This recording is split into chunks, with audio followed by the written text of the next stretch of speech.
கடந்த காலங்கள்ல ஒரு 3 குறைஞ்ச ஒரு 5 வருட காலத்துக்குள்ள உங்களுடைய பொருளாதார நிலை அப்படின்னு சொல்லி பார்க்கும்போது எப்படி இருந்திருக்கும்னா, கையில வாங்கினேன், பையில போடல, காசு போன இடம் தெரியல. அப்படிங்கிற ஒரு பாடலுக்கு ஏற்றவாறு தான் உங்களுடைய பொருளாதாரம் இருந்திருக்கு. நீங்க யார்ட்டயும் பொய் சொல்லக்கூடாது. அதுவும் குடும்பத்திட்ட பொய்யே சொல்லக்கூடாதுன்னு நெனச்சு வந்த உங்கள, பொய் தான் சொன்னீங்க. நீங்க செய்வதெல்லாம் தப்புன்னு சொல்லி குடும்பத்த விட்டு தள்ளி வச்சிருப்பாங்க. நீங்களே ஒண்ணு தள்ளி போயிருப்பீங்க. வேணான்டா இவங்க கூட போராட முடியலன்னு குடும்பத்த விட்டு தள்ளி போகக்கூடிய சூழ்நிலை நடந்திருக்கும். அப்ப இந்த ஆனி மாதம் முதல் உறுதியாக நம்முடைய துலாம் ராசி அன்பர்களுக்கு பொருளாதாரத்தில் மிகப்பெரிய வெற்றி உண்டு. தன வரவுகள் சூப்பரா இருக்கும். கையில காசு இல்லங்கிற நிலைமை உங்களுக்கு வருவதற்கான பாக்கியமே இல்லை.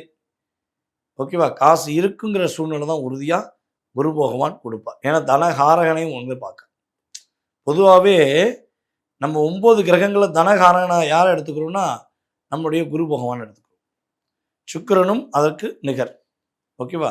அப்போ உங்களுடைய ராசியின் அதிபதியான சுக்கிரன் இந்த புத்தாண்டு தொடங்கும்பொழுது உங்களுடைய ராசிக்கு 7ஆம் இடத்துல சூரியனோட சேர்ந்து தான் உட்கார்ந்திருக்கார். அப்ப இதுதான் யோகமான காலம். பொருளாதாரம் ஏற்றம் உண்டு.